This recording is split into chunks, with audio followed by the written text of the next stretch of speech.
वास्तविकता कहीं कुछ है नहीं। हम आपको एक बात बता दें, हम इस बात को आपके सामने तथ्यात्मक रूप से इसलिए रख रहे हैं, जिस दल के पास जितना माननीय सदस्यों की संख्या है और उस संख्या के हिसाब से ही ना सत्ता बनता है या नहीं बनता है, यही ना मूल परिपाटी है। तो उसमें से कहीं कुछ परिवर्तन है नहीं, तो इसलिए कहाँ से सियासी का बात ये सब आ गया। हम लोग पिछले कई दिन पहले 17 आहूत किए थे, 17 का काम भी किए, कहाँ तो इस तरह का कुछ तो देखने को नहीं मिल गया। और एक एक 5-7 दिन के अंदर आप लोगों को चारों तरफ देखने को मिल रहा है कि सियासी संकट आ गया, भूचाल आ गया, सत्ता परिवर्तन हो रहा है, किसी के कुर्सी पर तलवार लटक रहा है। तो बात कहाँ से आ रहा है, हम लोगों का समझ से परे है भाई। मैं अपना सवाल पूरा नहीं कर पाया था, जो आगे पूछना चाह रहा था। इस बीच में जो स्पेशल सेशन नहीं है, विशेष सत्र नहीं है, ये पूर्व सत्र का जो एक दिन पहले हम लोगों को साइन डाई करना पड़ा था, सत्र अवसान करना पड़ा था। इसमें सरकार का कुछ आवश्यक काज जिसको सदन के सहमति की आवश्यकता था वो नहीं हो पाया था। इसलिए माननीय मुख्यमंत्री जी आग्रह किए ये सब काम करने के लिए हमको सदन के अंदर आना पड़ेगा। तो इसी के लिए एक दिन समय के लिए हम लोग सत्र बुलाए हैं।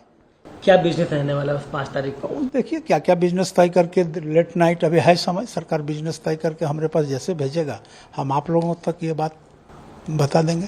क्या बहुमत साबित करने या कॉन्फिडेंस मोशन लाने पर भी कोई इस पर चर्चा हो सकती है सदन के अंदर? फिर आप जनता को उलझाने का प्रयास कर रहे हैं। बहुमत और कॉन्फिडेंस का बात आपके दिमाग में कहाँ से आया, आप हमको बताइए। मैं आपको प्रश्न करता हूं, बहुमत के लिए जो अलायंस पार्टनर का जो गवर्नमेंट चल रहा है उनके पास सदस्य संख्या कितना है आपके नज़र से?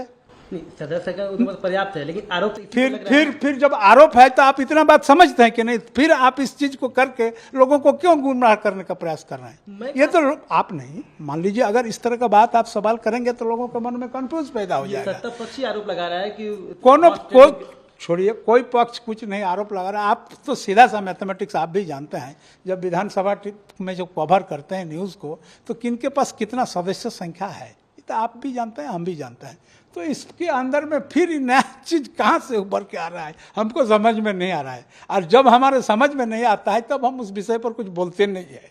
चलिए, पिछले दिन हमने देखा कि काफ़ी हंगामा हुआ, जिनका जो सदन चलेगा, इसमें क्या अपील करेंगे आप दोनों पक्ष से? नहीं, देखिए एक बात आपको मैं बता दूं, सदन के अंदर हंगामा होना तय है।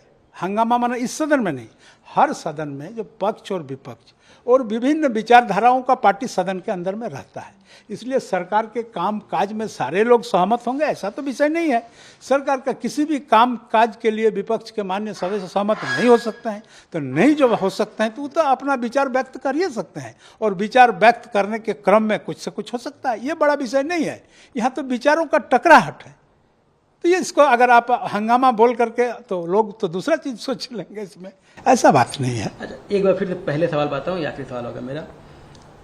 संकट नहीं है, मैं पूर्ण जवाबदेही के साथ आपको बताना चाह रहा हूं, झारखंड में कहीं कोई सियासी संकट नहीं है। अगर सियासी संकट है तो मैं आपको नाम गिनवा सकता हूं, चंद लोगों के दिमाग का उपज है और कुछ नहीं है।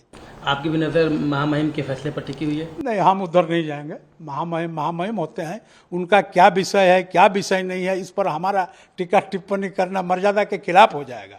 लेकिन इतना हम जानते हैं जरूर कि एक डेमोक्रेटिक कंट्री में महामहिम का भी एक स्थान होता है। जो जिस महत्वपूर्ण कुर्सी में बैठे हैं वहाँ उनका भी एक स्थान होता है, और वे स्वतंत्र होते हैं निर्णय लेने के लिए।